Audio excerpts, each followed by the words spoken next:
What is up, superfans? I'm Matt Stockholm, and this is another edition of the Quantum Corner. As always, thank you for watching. Don't forget to like and subscribe. Comment down below. That will enter you into our giveaway, and I will talk more about that at the end of the video, so make sure and watch all the way through. Okay, so I am straight up pumped for this Avengers movie. I can't believe that we got as much footage as we did last night in the Super Bowl. And even the way that they dropped it, I was just kind of like, mind blown. Even before the game started, I was just sitting there kind of dazing off, and wham! If you'd have walked out for a second, you'd have missed it. Okay, well, let's get into it and break it all down. Okay, so we get these opening shots that are just quick flashes, which I slowed this down and looked frame by frame, hoping I could find something hidden, but there was nada there. Basically, what you're seeing is each character and each group of characters from the movie, as well as the ones that were basically dusted or killed in Infinity War. Okay, so it opens up with a very dark view of New York City, the Statue of Liberty, and Citi Field. And places that would normally be very populated and busy just look empty and desolate. And this is also our first look at the post-snap America, post-snap world. Okay, so we hear Cap's voiceover as he's sitting in this, what looks like a coping or support group for people who have lost people.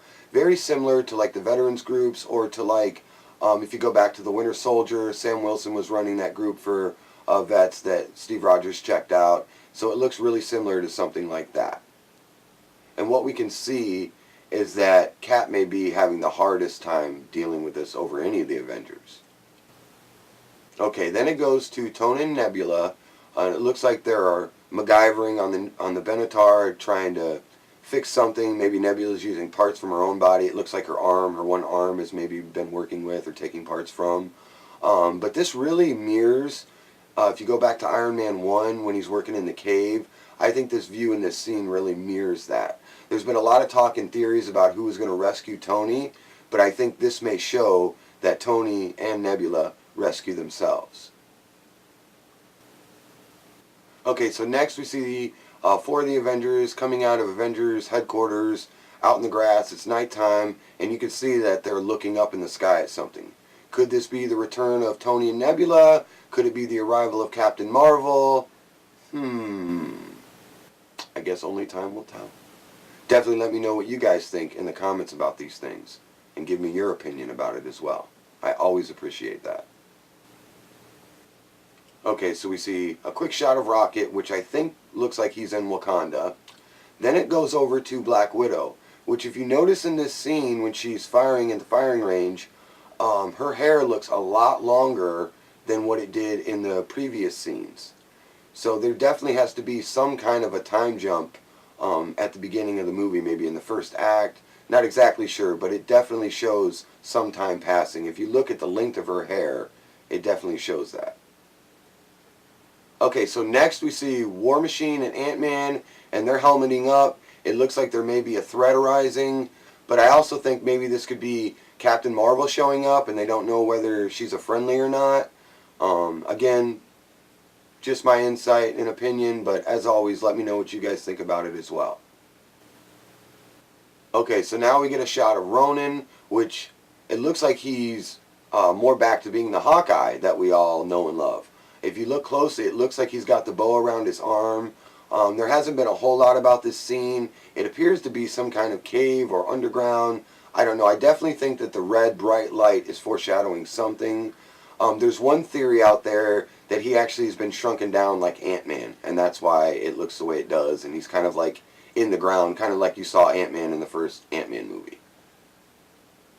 Alright, so I think my favorite shot here was definitely Cap, looking like he's strapping back the shield on, picking up the Captain America mantle again. This also begs the question, did he get it from Tony? Did they meet prior to this? So obviously we'll have to see the movie to answer those questions, but definitely let me know what you guys think. And then it ends with basically the crew of the Avengers we know of. It looks like 7 of them, and from what I can see, it's Cap, Thor, Black Widow, Rocket, Ant-Man, War Machine, and then I think it's Banner on the very end. Again, if you guys think differently or spotted something out, please post it in the comments. Let me know what you think. Give me your opinion on that scene.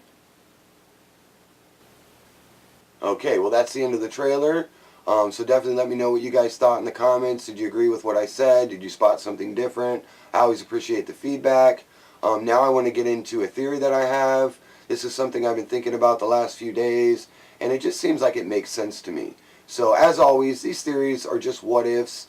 It's just something to spin around. And as always, I appreciate your guys' commenting on it, or give me your theories. Shoot your theories back at me.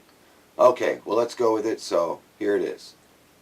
Okay, so I want to talk about Vision. We all know that Vision was killed in Infinity War, but if you remember when he was up in Shuri's lab, right before Corvus Glaive got to her, she closed something out. So it looks like she did upload most of, if not all, of Vision's data into her system beforehand. Okay, so a while back, there was this interview with Robert Downey Jr., and basically the background was from Wakanda. So a lot of people believe that Tony Stark will definitely make his way to Wakanda. Now, initially we saw that Shuri was one that was missing in the first in-game trailer. But I have a feeling that that may just be something to lead us astray. What do you call it? Maybe a red herring. So anyways, what I was thinking was, if Tony comes to Wakanda and basically hooks up with Shuri, and they decide to work on Vision together and make like an ultimate Vision. There's been a lot of talk about Tony Stark making the Stark Gauntlet. I even have done videos about this theory. But what if, instead of making a gauntlet, they just make Vision? He's the device that holds the stones. And then he's able to use all the stones to power him up and basically fight and possibly defeat Thanos. So this could be just a way out theory that doesn't end up, working out.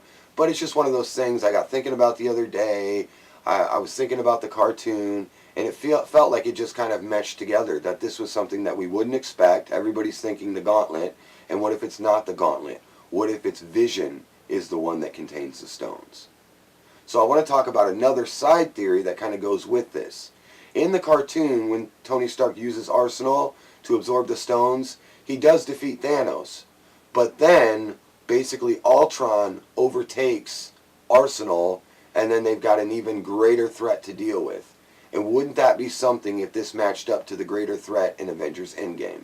What if they build Vision, he absorbs the stones, and he defeats Thanos, but that small part of Ultron that's still hiding inside of him comes out once this is all done? And now they've got an even greater threat because they've got Ultron with all 6 Infinity Stones trying to destroy the planet.